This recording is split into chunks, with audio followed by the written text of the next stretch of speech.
how does a record store that started in a church become a rocket company? I know, it sounds like the setup for a joke, right? But believe it or not, that's the actual real-life story of one of the most famous brands on the planet. So, let's get into it. Today, we're going to try and unravel what we're calling the Virgin paradox. We're going to look at the bold moves, the huge risks, and, the personality that took this little counterculture music shop and literally launched it into orbit. All right, to really get what Virgin is all about, you've got to go back. Picture it. London in the 1970s. This story doesn't start in some slick boardroom. Nope. It starts right in the heart of the counterculture with a pretty simple idea. Just do things differently. Okay, look at the speed here. This is what's so wild. It all kicks off with selling records through the mail. Then, boom, a real store opens up. Then, Tubular Bells drops and becomes this massive hit, giving them the cash they need. Then, to really seal their rebellious image, they sign the Sex Pistols. And just a few years later, they take all that momentum and start an airline? I mean, that's an absolutely incredible leap, right? And this is the key. The DNA for the entire Virgin Empire was basically created right there, in that first shop on Oxford Street. See, it was never just about selling records. It was about creating a vibe, a place people actually wanted to be. I'm talking pillows on the floor, free headphones to listen to music. It was an experience. And that laser focus on the customer experience, that's the golden thread that connects everything they ever did, from music to, even space travel. So with that rebellious DNA came the single biggest gamble Richard Branson ever took. He decided to jump from the music business into aviation.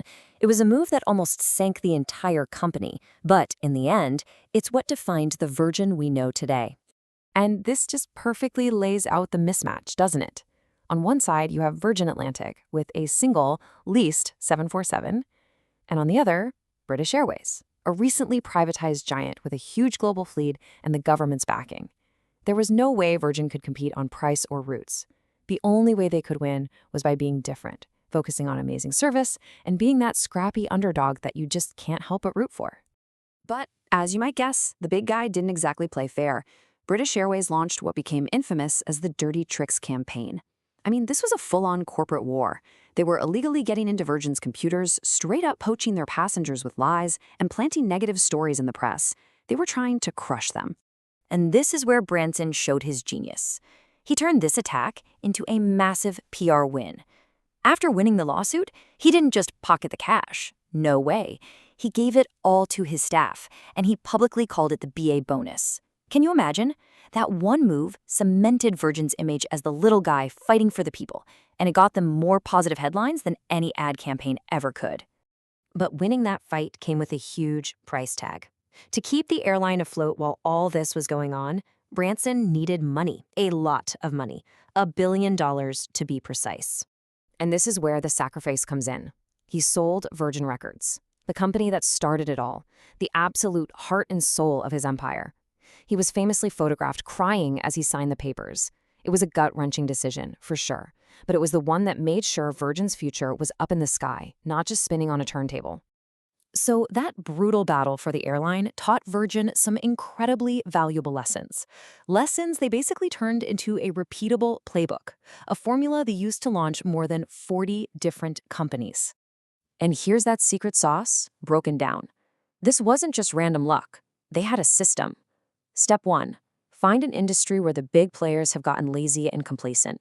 Step 2. Don't try to be the cheapest. Compete by giving people a way better experience.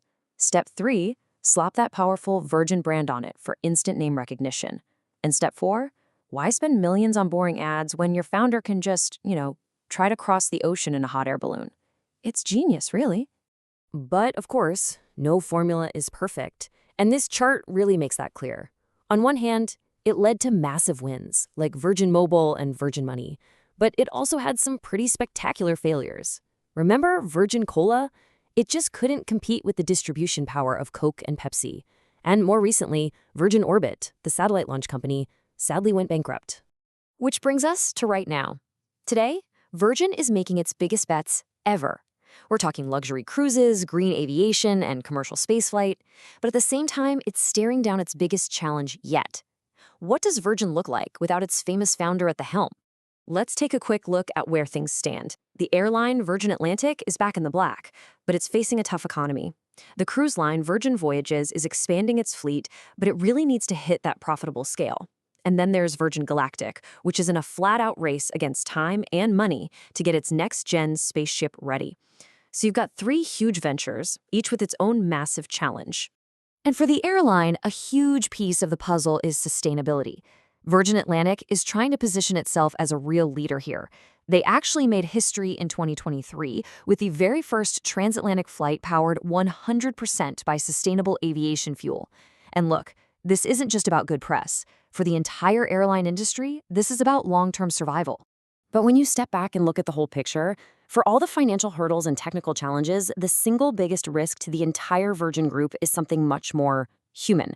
The brand's identity, its culture, the appetite for huge risks, it's all been driven by one larger-than-life person. And that leaves us with the big final question, doesn't it? Can the Virgin brand actually survive its founder? Is that Virgin magic a real, durable business model that can be handed down? Or was it just the incredible story of one man? The answer to that is going to decide whether this company that started in a church and reached for the stars can keep flying into the next generation.